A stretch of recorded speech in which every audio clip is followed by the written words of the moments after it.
Hey Anthony, how you doing, mate? Welcome to the circus. No, the show.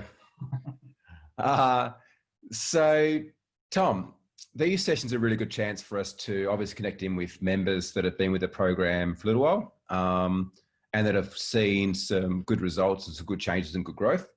What I honestly believe is that success leaves clues, and I myself find that the more I can hang around with people that are doing the kind of things that I want to be doing, or achieving the kind of things I want to be achieving, the easier it is for me to achieve that myself, that success.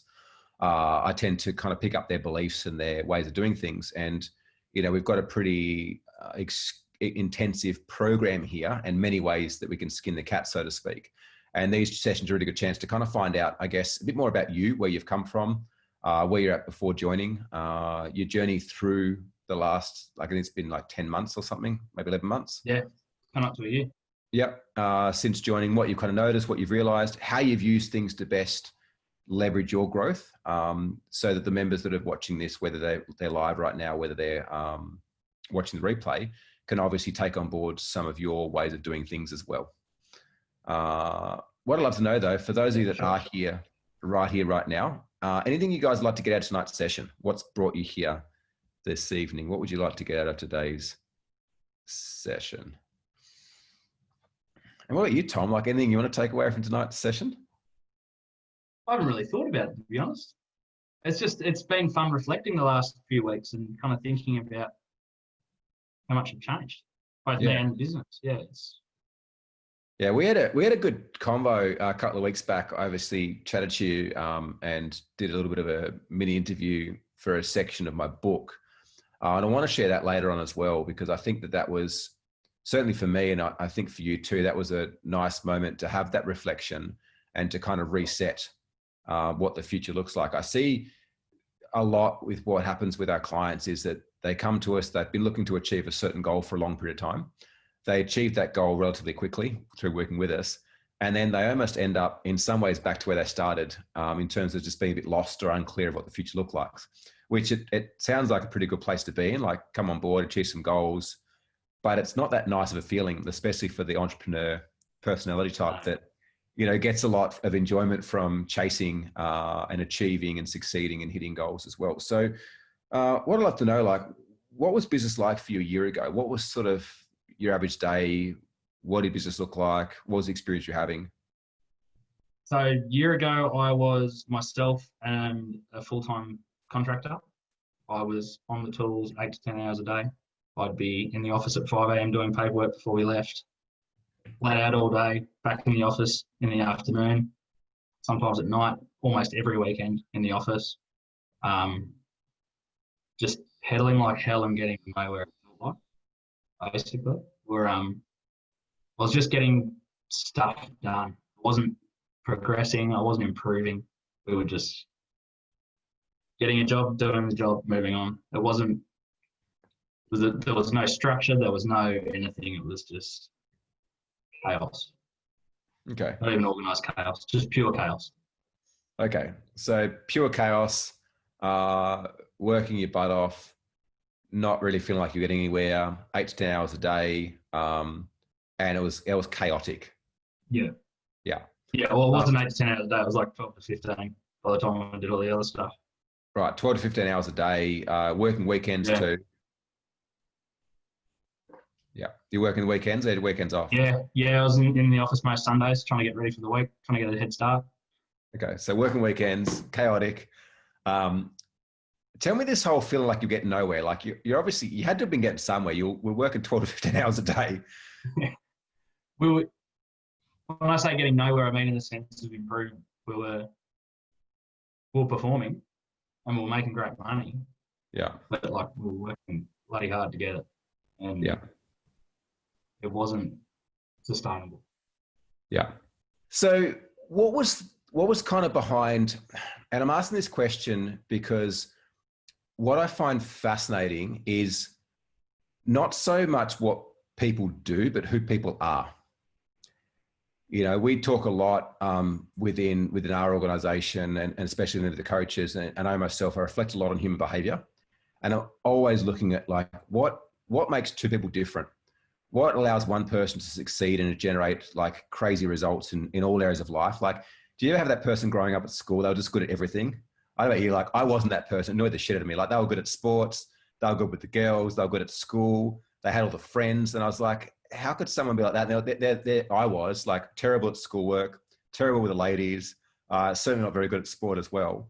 And I guess always been a bit fascinated. Like, what was behind the decision to wanting to do something about that? Like, was it actually a conscious decision? Like, I need to work on myself, my business, or was it something that just kind of, I guess, came across you? It was, I can actually nail it down to a time. I was ready to throw the towel in probably 2-3 months before we first spoke. Yeah.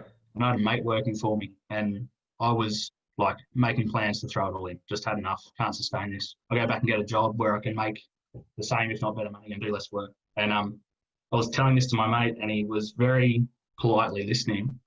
And then sort of just turned to me and said, well, is that what you're going to do every time something gets hard? You're just going to roll it all up and throw it in? And I was kind of like, yeah, right. You've kind of got me there, eh?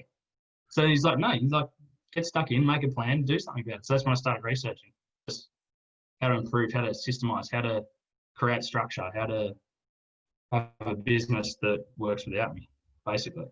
Yeah. So that was the mate that was working for you, said that? No, it was a mate who, like an old friend who'd laboured for me for a few months. Okay. It was just a coincidence that he was there when all this was going on. And it was the kind of person I needed there. Yeah, perfect. So just the time you're about to toss the towel in, like you're giving it a good go, someone's like, is this what's going to happen every time it gets hard? And you like took that as a sign to kind of double down and to start to search for a different way of doing things. Okay. So you came on board with us. Like what were some of the goals that you had when you first joined us? Well, the goal was to have a team of 5 and be doing about $1 million a year. Have it so I can go on a holiday and everything just rolls without me. Mm-hmm. And that was kind of it, really. I just wanted to work without me more than anything. I'd have 2 days off and everything would fall apart. And it was just not organised in any way. It's important that we set the right goals. And the reason I say that, like I've met a lot of people on sales calls and through coaching, they're like, oh, like I want a $10 million business. And it's like, why do you want that? And often what they actually want is a certain personal income, but they believe having a business of a certain size will give that to them.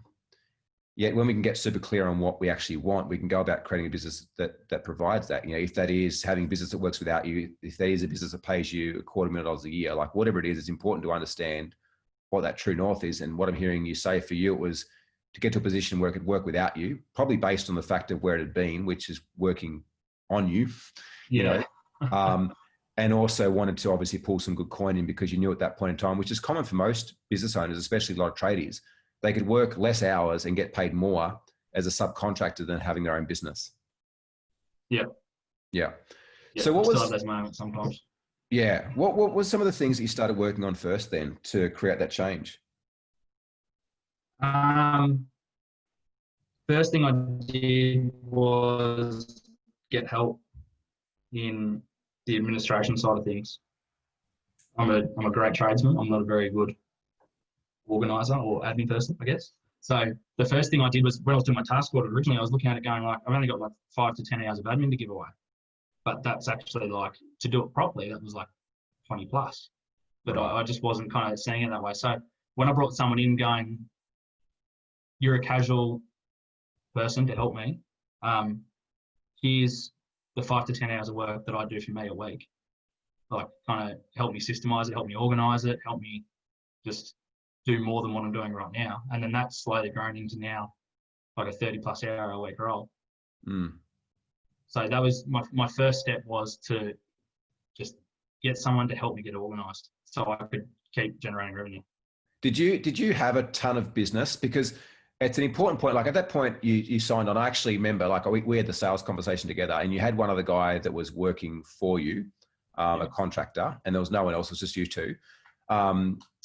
Did you have like a ton of work that you knew, if I hired someone else, the work's there? Or was it more so like, in order for me to get more work, I've got to hire someone?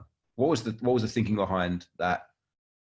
I was knocking work back because we couldn't take it on. Right. So you had plenty of We've work got there. we got some pretty tight turnaround times. Yeah. And I was knocking it back left, right, and centre at the time. We were on the back of an event. We're in insurance, so it's very seasonal. But I knew it was there. I know the industry, and I knew that if I scaled it, that the supply's there. Okay. So yeah, because there's people that are watching this right now that are probably at one or two places. Like, one is that they're where you were, like flat out got a ton of work, more work in the pipeline, just can't get to it, and they're needing to potentially hire for that. And what stops some people hiring is the fact that they're not making money being flat out because their margins are wrong. So it's like, I could hire someone, but it's going to cost me more money. I won't make more money. So they stay in this trap without fixing the actual issue, which is pricing. And a lot of you guys have been with us for 6 to 9 months, have absolutely upped your prices and put a lot bigger margins on there. And there's a training we're about to release, which shares some really cool maths in behind increasing and decreasing margins and what the effect is as business. And then there's other people that are working flat out, but they haven't necessarily got any work ahead of them. They're busy doing a bunch of stuff, but they haven't necessarily got the stream of pipeline, work ahead of them to go and hire a staff member. You had a bunch of work. How'd you go about hiring that person? I've been pretty lucky. The first hire was a friend's wife who was looking for work. Yeah. The second hire, I made a Facebook ad on a train ride down to Sydney one day because I'm like, I need another carpenter. I'll make an ad, throw it up there, run it for a few days and see what happens. Got a lead in the first 2 hours, and that person's still with us. And from there, it's been referrals. I was going to say results may vary. Apprentice. Results may vary. There's a lot of tradies watching this going like, I've hired 10 people, 20 people, and none of them worked out. So results may vary. We tried a few. After that, I tried a few. Yeah. No, they weren't all perfect. But since then, our apprentice came to us through one of our ads, and the other 3 site staff are all referrals. Yeah. Yeah. So tell me about that though. Like, you've hired this admin person to come in. Did you just like get the hell out of the way once you hired them, or did you train them? Did you write systems for them? How did you go about that process? I kind of got out of the way. I said, here's the chaos I'm dealing with every day. Like, blank canvas, get creative, make it your own. Like, here's a list of 20 things that I'd love to have, but I've just got no time to do. And like, she's still got that list. It's not finished, but we've just slowly been working through it. And now that I've got more time, we're working through things together, creating projects around those things. But yeah, to start off with, it was just like, I'm in a mess and I need your help. And here's 1,001 things you can help with. Yeah. So you brought her on board. What was the next thing you started to kind of work on? Like, you brought her on board, you stepped out, which that's another point. Like, I see a lot of business owners that are control freaks, to be honest. I'm absolutely a recovering control freak. And I remember my first hires were horrible because, like, I think I set myself up for failure in the beginning. I hired people that I could control, number one, which is, I think, similar to a lot of other people I certainly see. And number two, when they came on board, I tried to micromanage them and get them to do things the way that I wanted to be done. Whereas you took the attitude, which is more how I am now, which is kind of like, hire them, do a good job of hiring the right person, but then just get the hell out of the way. Yeah. But from doing that, the results are way better than I would have thought. Had I micromanaged, I would have sold myself short, 100%. Yeah. The results are beyond my expectations. Yeah. That's probably the biggest lessons. Yeah. Let people kind of do their thing. Yeah. Yeah. Hire the right person and get the hell out of the way. Yeah. 100%. Yeah. So what was the next thing then? Like, you got this lady in who's still with you now to kind of manage and clean up the admin mess. What did you immediately start to focus on then? Increasing capacity and getting more work in. And that's kind of been a revolving door since October last year. It's just keeping that workflow. We had a bit of a bad period. We had all eggs in one basket with one of our major clients who was about 80% of our revenue back then. And they went through a bit of a rough period over Christmas, to which we really suffered from. If it weren't for one of our other clients, we would have been in a pretty bad spot. So since then, it's been trying to mitigate that risk and spread the load and increase the the volume of new work coming in from different avenues, so that when one does slow down, we can lean on the others. Yeah. And we do always say too that you shouldn't have more than 25% of your work coming from one client, because a lot of businesses, even 25% of the workload, if they dry it up, it would significantly hurt you. But any more than that, a lot of businesses would take you under. Yeah. They're still at around 50, but working on, like this week, they've given us nothing. So, and it's all our other clients helping us out. So we're getting there. Yeah. It's getting better. Yeah. So you started working on building out capacity in terms of hiring team to deal with the workflow and going out and attaining more work. How'd you go about doing that? Like, how'd you go and bring on board more work? I hunted referrals. All of them have come from referrals. I've called other trades that I deal with. I got one referral through a roofer that we work alongside a lot, for a person that works within one of these builders.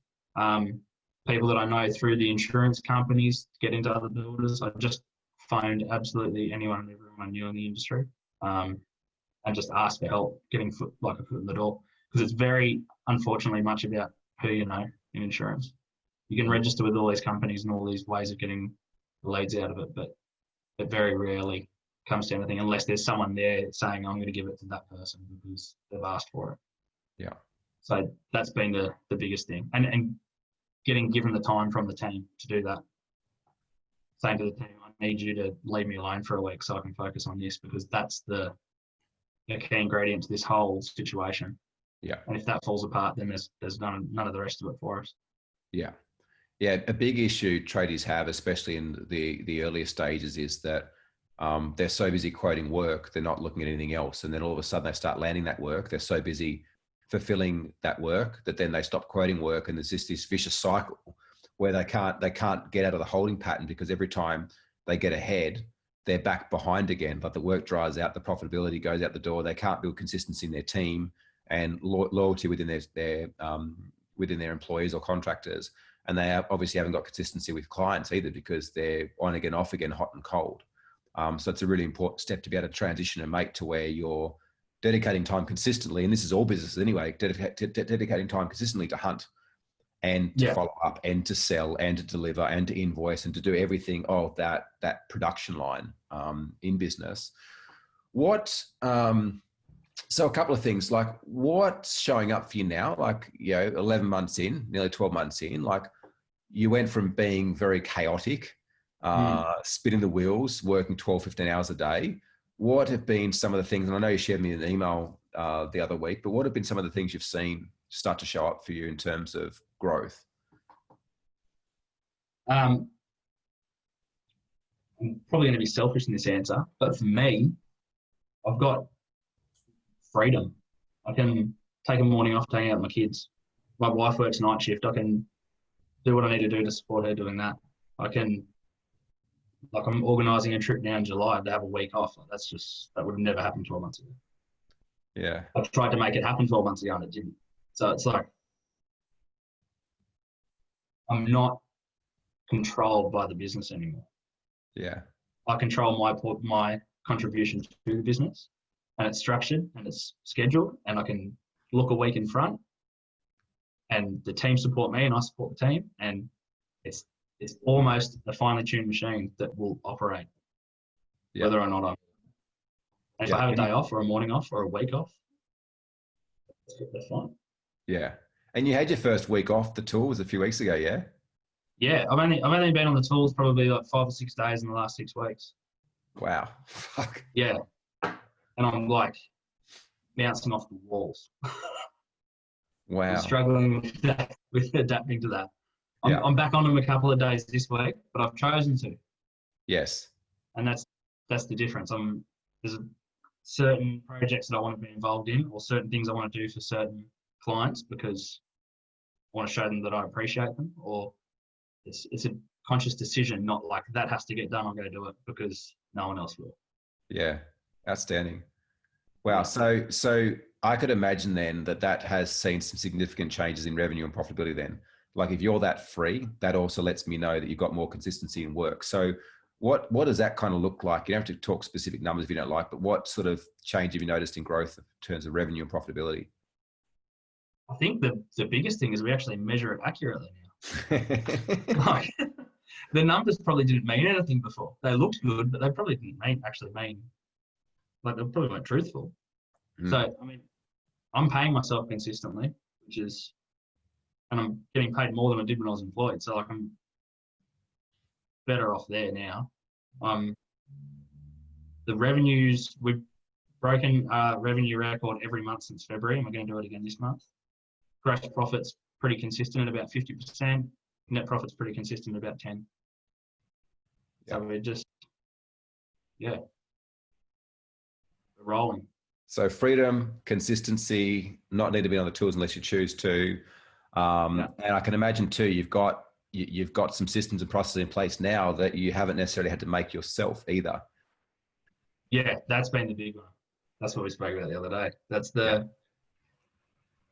That was part of the getting out of the way of someone to create what's going on. Like, here's a task. Here's how I've been doing it, which is like a tenth of what needs to be done. It's like not being done well. And work out how to do it properly and then create a system for it. Yeah. So that, like, now we're looking into getting a VA to help out. So then all those tasks are going to be systemized and ready to delegate. I love that. There's a bunch of people on both Facebook and Zoom. So please, at any point in time, if you've got a question for Tom or myself, jump in the chat and let us know so we can get them answered for you guys as well. What did you stuff up on the last 11 months? Like, if you had your time again, if you had the last 11 months again, knowing what you know now, what changes do you think you'd make? Like, the result's pretty awesome. Let's be honest, right? Yet hindsight is a great teacher. What changes? The results are awesome now. They weren't so awesome in the first 6 months. Yeah. When we had that bad patch over Christmas, it was like our revenue dropped by about, I think, 40%. And that was from me being complacent and waiting for other people and making excuses and not going on the hunt to make a difference. Sitting and watching, and it'll all work out and it'll be fine. We'll get through it. And it really just did. Like, it was, it's probably a pet peeve of myself, is just being too complacent. Get after it. Have a crack. Like, what's the worst that's going to happen? Yeah, it's really interesting. I love that. I was sharing something similar to my team this morning. It's like, I know I'll achieve anything I go after because I've got the discipline and determination to never give up. And just because I fall over or just because I fail or I stop before the finish line doesn't mean I won't finish the race. And I see that that's probably a significant difference to me, to a lot of other people that I know that I've been in business circles with for years now, is that they just don't have, like, they're not willing to lean into the uncomfort. They expect that overnight their business should succeed. They expect in a very short period of time they should get the results they're after, without realizing that, like, the results you're after take time to get there. Like, and all the shit you've created, like all the problems you have right now, it's taken you years to create those problems. They're not something you've created overnight. And so it also doesn't mean that overnight you can necessarily fix those issues, not to the degree of significant change like what you talk about here either, where you can choose to be on the tools or off the tools. Like, that was the dream for you 12 months ago. Yeah. Yeah. So what would you do differently then? I'm just going to turn the light on while I answer that. What would you do differently? The lesson of that the business is a reflection of me and my behavior. Yeah. Would be changing my behavior, because that is, like, very evident in the results we had over the last 12 months. So by now, like, the last 4 months, I've been showing up, focusing on sales, focusing on helping the team out where they need me to help out, and just getting out of the way the rest of the time, and leading them versus telling them what to do. Like, when a problem pops up, it's not attacking the person for the problem. It's like helping them find a solution, and then go, and what did you learn from that? And how can we avoid it from happening again? And guiding them versus trying to tell them what to do. Yeah. That's almost being like a sarcastic teacher about it. I mean, you have a laugh. That's a huge thing. Like, we tend to, before we realize this, we tend to just give people the answer. Like, the common thing I see, it's the same as when we talk about staff, is it's like, oh, they can't do things as good as me or as quick as me. I might as well do it myself. Like I might as well, it's faster for me to do it myself. True, maybe. But you're also trying to do 100 things yourself, and you're at a certain level over 100 things. And if you hire the right talent, they should be better at you at certain things because you're hiring them specific for their role. And every time you give them the answer, you're training them to treat you that way, meaning you're training them to come to you for the answers all the time. And I did that in my first business. You know, my first business, I had a team of 18 that relied on me, and I couldn't step out for an hour without my phone blowing up. You know, I didn't have systems in place. I was a shit leader. I certainly didn't train or teach my staff to think and to be able to solve problems themselves. I disempowered them. That's like, come to me, I'll give you the answers. Yeah. And so that's a crucial and key thing that you're talking about there is like when people come, ask them the questions, you know, ask them the questions that make them think twice about coming back and asking you again, to where it's like, it's more difficult to get the answer from you than it is for them to find it themselves. Yeah. I feel like I get lonely from them sometimes. Now that I'm not with them all the time, I'm like ringing them going like, you guys are all right? Do you still love me? Yeah. Can I come say hi? I feel that I get in the car and like I ring people. It's like, oh, I don't want anything. I'm just in the car. Like, just want to chat. Yeah. Yeah. No, that's good. That's good. And there is a shift too that we go through. I was speaking to Harmy about this actually the other day. There's a shift we go through when we get the business to a position where it no longer needs us like it used to. That one or two things can happen. We can start to shift our identity and start to look at where we can focus on innovating and growth, and even like divesting into other areas or other product ranges and services and so forth. Or we can keep going on being uncomfortable. What happens is if we be uncomfortable for long enough, we start to attract sabotage. We start to attract experiences back in the business that cause us to make us feel loved and worthy and involved and needed again, because we haven't filled that void that we create. We created the void by employing people and by creating systems, but we always use what's available to us. So now all of a sudden we have this huge capacity. You said you're bouncing off the walls. If that's not started to be focused and channeled to something good and new and innovative, you will start to create shit in the business that will pull you back in and prove to you why you need to be there. And I've seen it so many times because, like, think about, are your kids old enough that you've dropped into daycare or school? Yeah. So you remember the first moment that you dropped your first child to their first day of school where you had to leave them. Yeah, you remember that? Yeah. And that feeling of like, yeah, I do. Shit, can I trust the teachers? They're going to look after my child.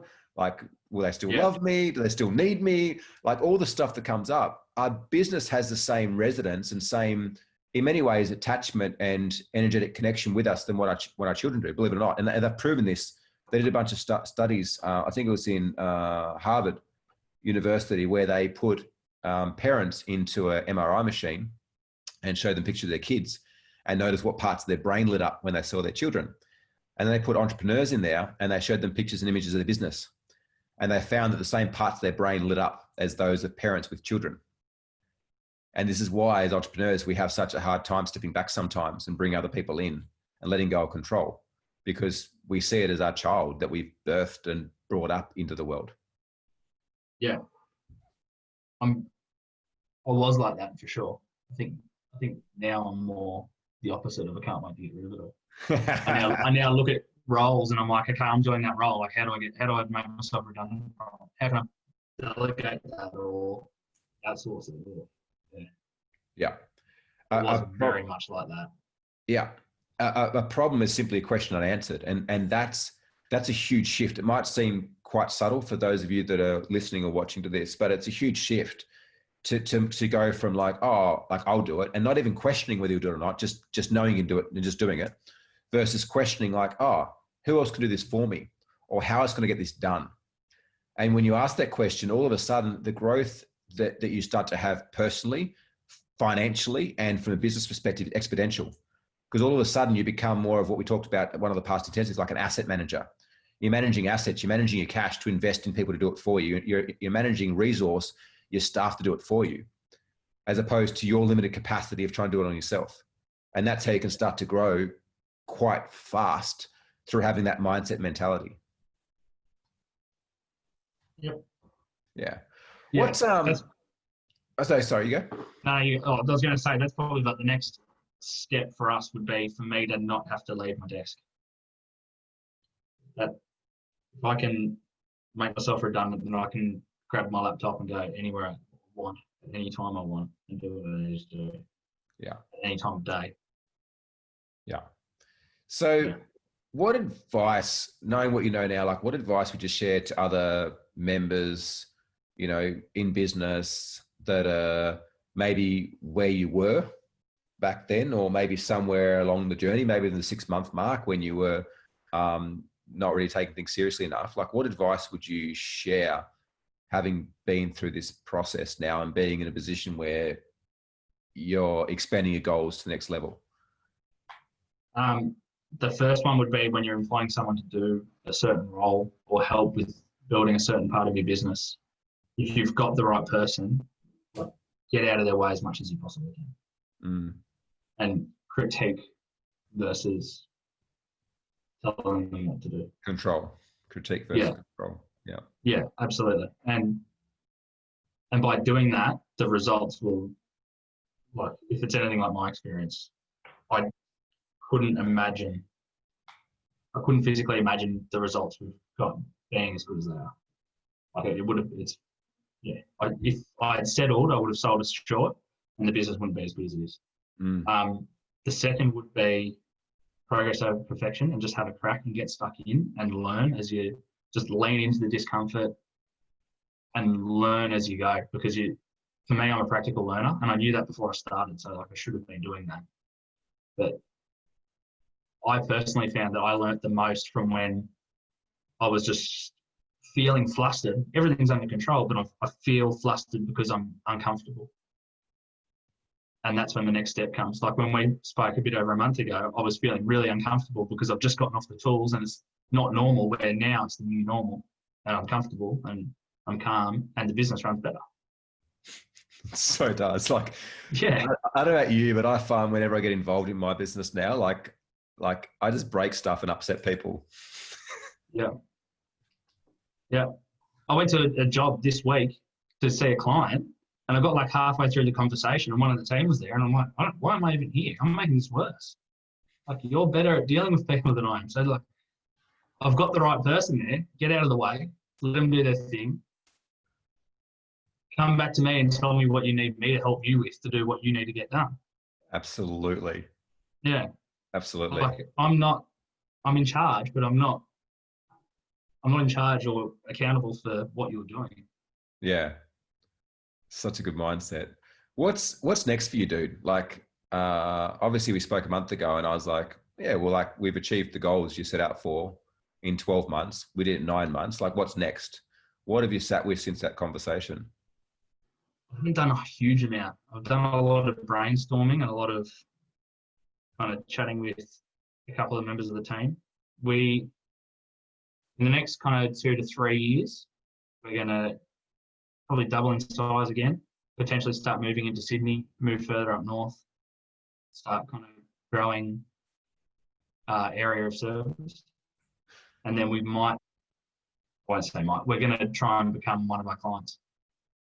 Become one of your clients? Yeah. And cut out the middleman. Love that.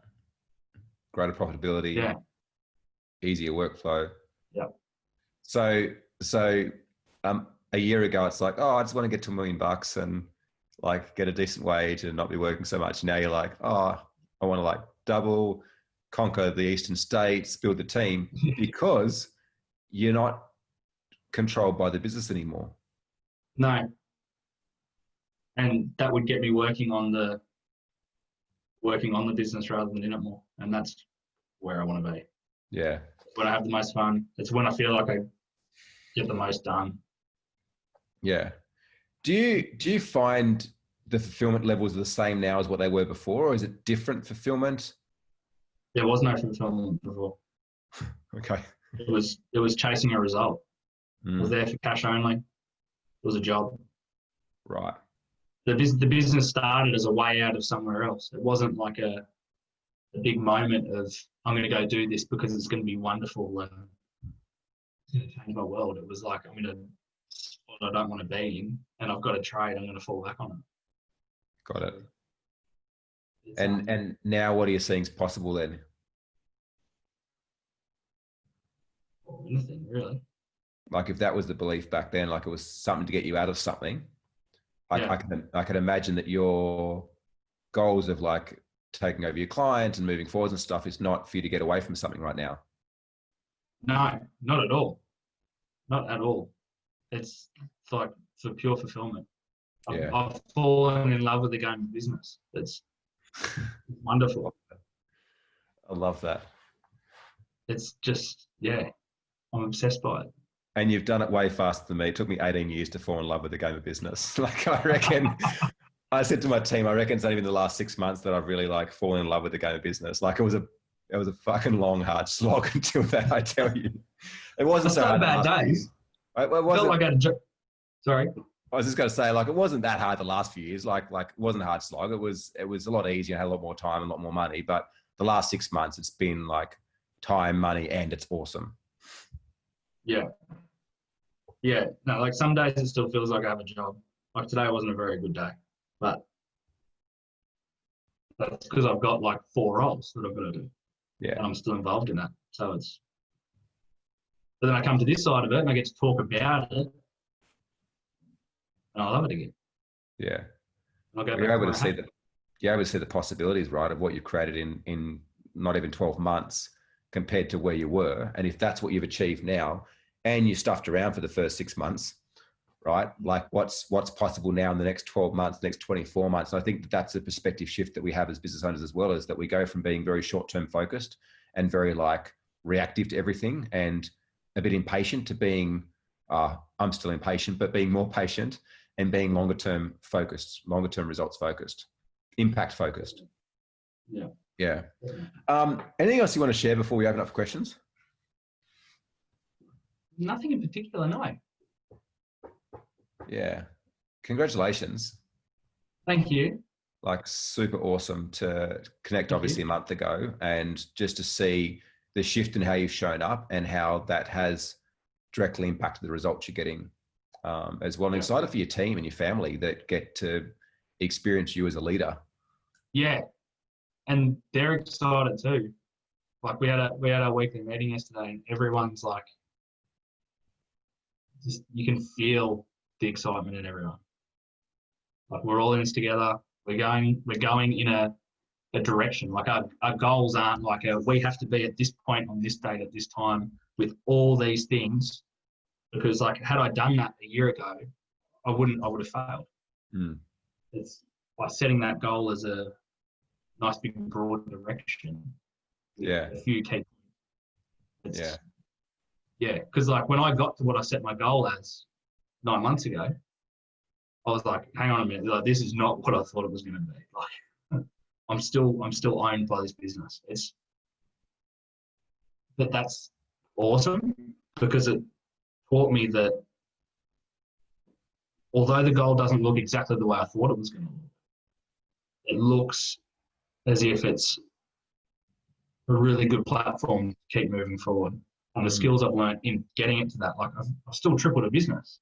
I've still done all these wonderful things. And now I can see that like, okay, that goal doesn't look exactly the way I wanted it to, but by adding 1 or 2 key things, it'll be like 100 times better. Yeah. And you've developed more so the patterning and psychology of success, which is like leaning into discomfort, taking on board the feedback from the result, realizing the result is not the end goal. The result is not the end destination. It's just a stepping stone on the journey to wherever the end destination is. And we could take that feedback on board and go, well, how, if I've done this to this, learn all this cool stuff, now what if I apply that in a different way? Where will I end up in the future? Yeah, I love that. Love that. Sure. Over to you guys and gals. So I could see between, we're streaming on Facebook, we're streaming on Zoom as well. There's a bunch of people on Facebook as well watching along. What questions have you got for Tom or myself? Now is the time for you guys to ask. What questions have you got about him, his journey, what he shared, how it relates to you and your business? Jump on, let's jam for a bit around kind of helping you guys directly. What have you taken from this so far as well? Like I'd love to know, like out of what Tom shared, what have you taken from this so far that you take back into your own business? I've just reminded myself to get out of my team's way. And my own way. That's great. Yeah. I had a similar memory about 3 weeks ago. I was like, oh, kind of like open the door to myself. It's time for me to leave again.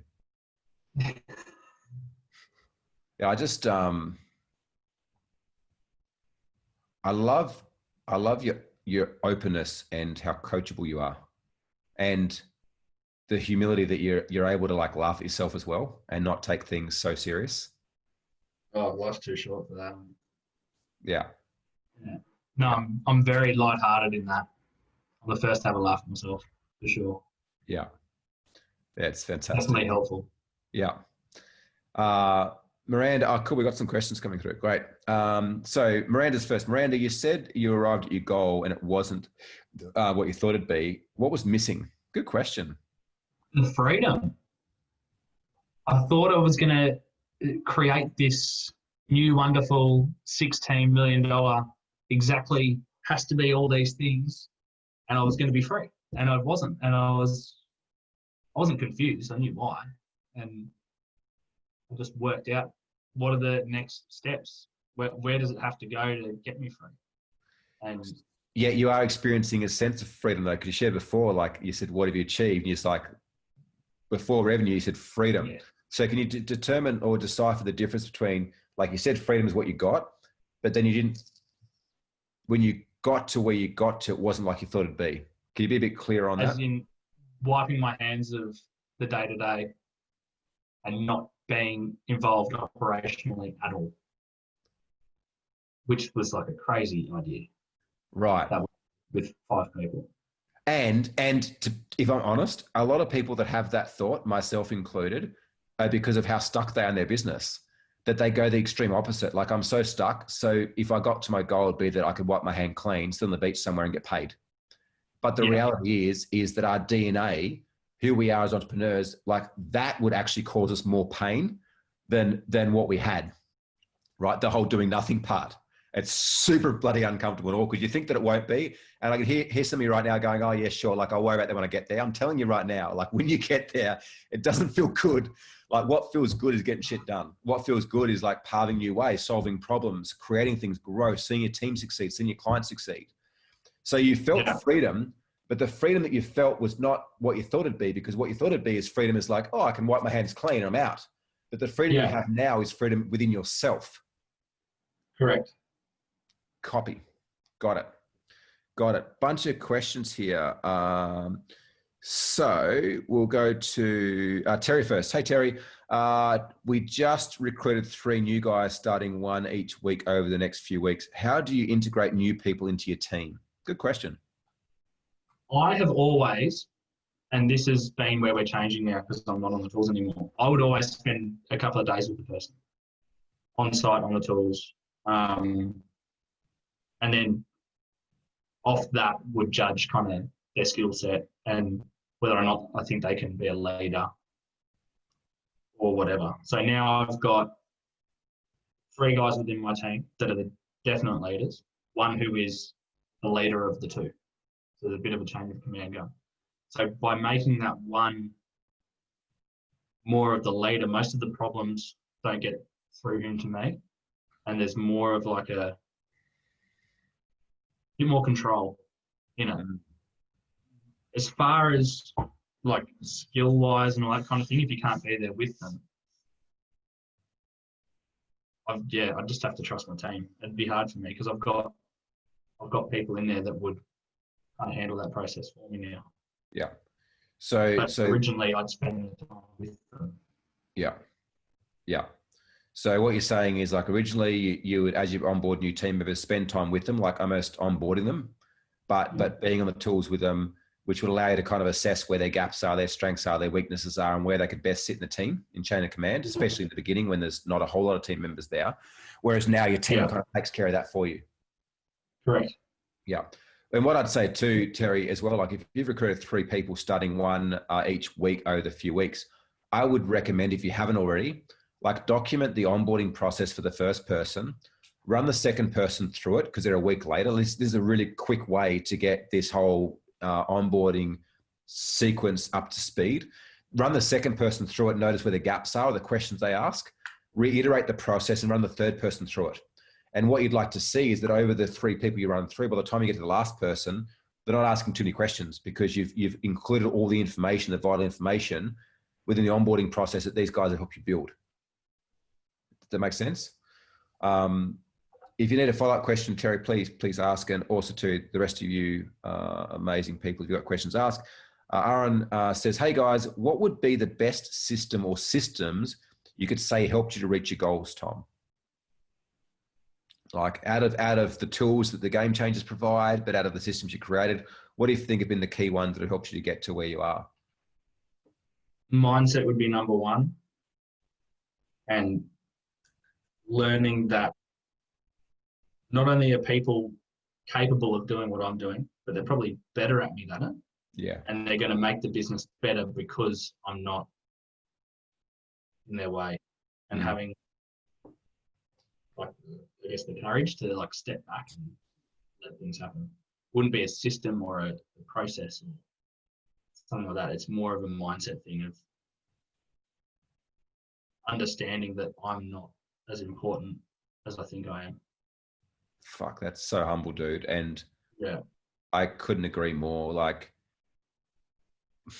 I say it again, I know for a lot of people it's woo-woo because it's intangible, right? It's woo-woo because they can't do mindset, right? Yeah. But there has been a lot that you've shared tonight as well that show me those shifts that you've made. You know, your ability to get out of the way, hire someone and just get the hell out of the way and let them make mistakes, let them stuff things up. Your ability not to answer questions, but to ask questions when they ask you how to do things and to coach them as opposed to teach them, I guess. Yeah. Is there any specific tools though? Like you did mention before though, that you actually measure your numbers now. Obviously, Michael just released one of our new tools, the Profit Plan, which is pretty epic and amazing. But has there been any of those tools like the task audit, things like that have been really helpful? Task audit was huge. I still use that every week. And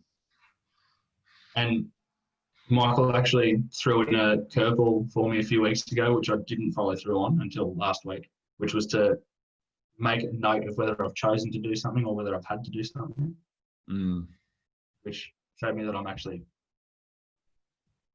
choosing to not do much at all. So yeah, task audit every week's been huge, keeping track of where I'm working. So if I slip back into being on the tools too much, I'm going to see it. And steer away from that. KPIs are one of the things that I was measuring and I was running, which I'm not anymore, and I don't even know how it works anymore. I just see the results. And by determining our critical numbers, which for us is total sale value, everything else that we monitor, but everything else should fall into line. And when there's a dip in that, there's a dip in the revenue and the gross profit. So by having very clear numbers and understanding what the critical numbers are to our performance. Yeah. What you've shared here too, mate, to break it down, it can be very overwhelming coming in, having a business for years and having none of this stuff in place. And all of a sudden you come into the program and it's like, oh, I've got to do my task audit and I've got to do the 5 ways sheet and I've got to do the option evaluator and I've got to build a funnel and I've got to measure my KPIs. It can seem very overwhelming and a lot. Yet one thing to realize is that like Rome wasn't built in a day. And what's more important is to get one thing put in and then to make yourself redundant of that thing and move on to the next thing, which is what you've done, Tom. Yeah. Right? So don't see it as like, I have to do all these things. Look at like, what's the one biggest lever that's going to drive the company forward right now? Give me the most amount of clarity, get the most amount of growth, make the most amount of money, save the most amount of time, like whatever. Like look for the one thing, implement a change around that until it works, and then implement systems and automation to keep it working. Now, automation might be that somebody does it for you. Doesn't necessarily mean there's a tool that's automated. It might be someone else that does it for you, because then that frees you up just to go, okay, what's the next part of the business? And all of a sudden, 12 months down the track, you're like, holy shit, we're doing these 50 things in the business every single week consistently, and I'm not doing any of it. Like I'm just seeing the results. But you don't start doing 50 things. And if you try to start there, you're going to be overwhelmed. You ain't going to do them properly, and you won't really understand what's going on anyway. So you're better off to do one thing like the task audit. Do it every bloody week, and every week look at what can I delegate? What can I outsource?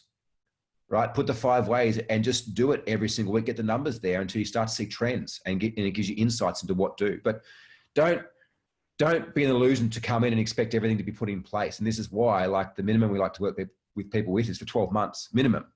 Even after 12 months, like, yeah, most of our clients have got incredible results and exceeded their goals like you, Tom, but there's still so much more to go. Like, you're not there yet. There's a lot done. There's a lot done and a lot working, but you're still not there yet. Now there's a bigger journey to take on board. Yeah. Yeah. Exactly. Any other questions? Aaron, did that answer your question? And Terry, Miranda, if any of you other people have got some questions, please ask. Otherwise, we will wrap it up. Let Tom get on with his evening. Miranda, what has been the biggest obstacle you faced on your journey? Me. 100% me. Not acting fast enough, not acting on the right things, not following through on promises I made to myself, not getting things done, waiting for things to happen. Had I gotten out of my own way 4 months earlier, things could have been a lot different, but they're not. But I've learned too. So like, what could we have said or done to have helped you get out of your own way quicker? Oh no, I honestly don't know. I was being a bit of a victim, I thought, and I was trying to measure really hard the ways that we were being negatively affected. I was probably looking at the business and the problems from the wrong direction. I was probably looking at the problem rather than looking at a solution. Yeah. So again, it's probably a bit of a mindset thing. We started growing, like immediately, we started putting things in place. We started growing. A few things happened that I thought were out of my control, but like everything's in my control. It's my business. I sat back and watched basically as it all fell apart.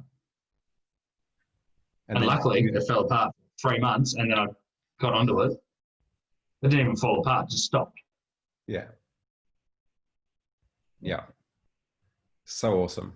Tom, amazing. Any last questions, ask now or forever hold your peace. Amazing dude. I'm always curious because, you know, I say so often, like, we're always asking questions like, how can we help our clients get results faster? How can we help them to get over themselves and to move through their personal barriers? How can we provide them with tools they need at the time that they need it? You know, all these sorts of questions. And we do a lot. Like, it'd be very easy for us to sit back and just kind of be like, hey, here's what you need to be successful. It works, go and do it. But we also understand how complex the human conditioning is as well. And that we do often trip ourselves up and sabotage our own success. So if you do think of that or answer that, like how we could have, or what we could have provided, if anything, to have helped you to get over things quicker or to move through things quicker, like, please provide the feedback as well. Had I known what I was doing to myself sooner, I probably would have turned up to a shirt and Michael would have towed me up and I would have been back out and on my way.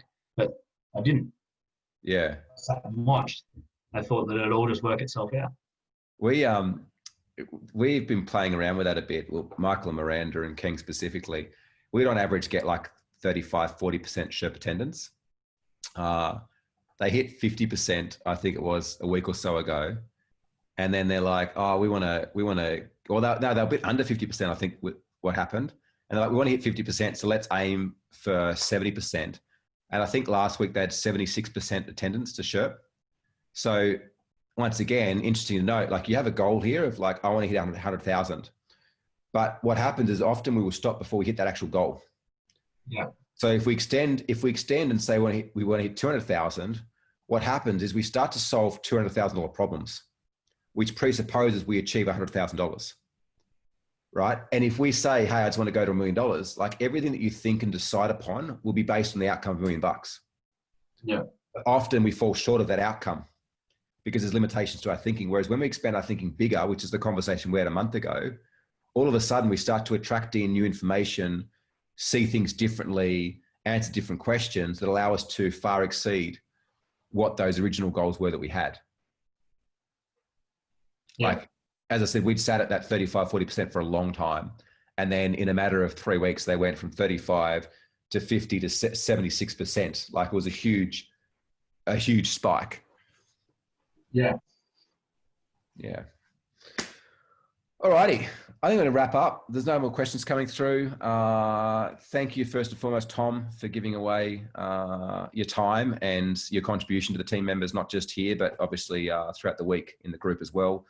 Super grateful to have you on the hot seat tonight. It's been a massive journey over the last 11 odd months, and it's just beginning. I'm super excited to see where we get to in the next 12 months. Terry says, huge thank you, Tom. Really appreciate your honesty and for sharing the journey so far. Thank you, Barry. Great stuff. Aaron said, awesome. Yes, well done, Tom. Miranda said, thank you. A bunch of other thank yous coming in as well. Anthony Darlow too. And thank you all for giving us your hour of your evening this evening. Super grateful. Keep the feedback coming. We're upping our game. We've got a whole bunch of more stuff to come in. Michael's release of the profit plan is the first of many things that we're rolling out over the next 3 to 6 months. So keep the feedback coming, and we will keep creating and helping you guys to grow faster, more profitably, and with a lot more freedom. Tom, thank you so much, mate. Look forward to supporting your journey here on out. Thanks, mate. See you, everyone. Bye-bye. Thank you so much for tuning in to this episode of the Game Changers podcast. There's a couple of things I'd love you to do to help us and help yourself to spread the message further. Make sure that you like the Game Changers on Facebook, Instagram, YouTube, Twitter, LinkedIn. Please subscribe by clicking the link below to ensure that you keep up to date with the weekly episodes we share here at the Game Changers podcast with amazing entrepreneurs and business owners around the world. And of course, like if you're in a position where you may be overwhelmed with business or looking for a way to grow faster, more effectively, and you realize that the key to success is being surrounded by amazing people who have been there and done that before, I'd like to invite you to apply to have a game plan session one-on-one with one of my team here at the Game Changers. There's no cost if you get through. All that we ask is that you are doing a minimum of $250,000 per year to really be able to utilize the strategies and tactics and the mindset shifts that we share with you, that you're coachable, that you're a decent person, and you're willing to take on board some advice. If not, that's totally cool. But I know for me, I wouldn't be where I am right now without the support of so many mentors and coaches and resources along the way. And I'd like to pay that forward and give back to you the opportunity to work with us one-on-one for free to put together a customized game plan. And the reason we're doing this is a couple of things. Number one is that sometimes it's just the smallest thing that can make the biggest difference. And I think that entrepreneurs and business owners have the opportunity to change the world. And if we can maybe help you to make the smallest shift to change your life and your world, you're changing ours in return. The second thing is that we are always looking for amazing clients to work with and to welcome into and invite into the Game Changers community. And so if at the end of the call, you do feel that there's a huge amount of value there, that we feel that there's a great values fit there, we can have a conversation about working together. But this game plan call, there's absolutely no obligations to work with whatsoever. Allow us to help you with the years and years and years of knowledge that we have in growing and scaling great companies. And I think that business owners are the future of the world. If there's a way that we can help you to create a better business, more profit, more fulfillment, more fun, I would love the opportunity to do that now. So click the link below, book your game plan session, make sure you follow us on social, and start to date with the latest episodes of the Game Changers podcast. My name's Barry William Maglidi. Thank you so much for your support, and look forward to seeing the next one. Bye for now.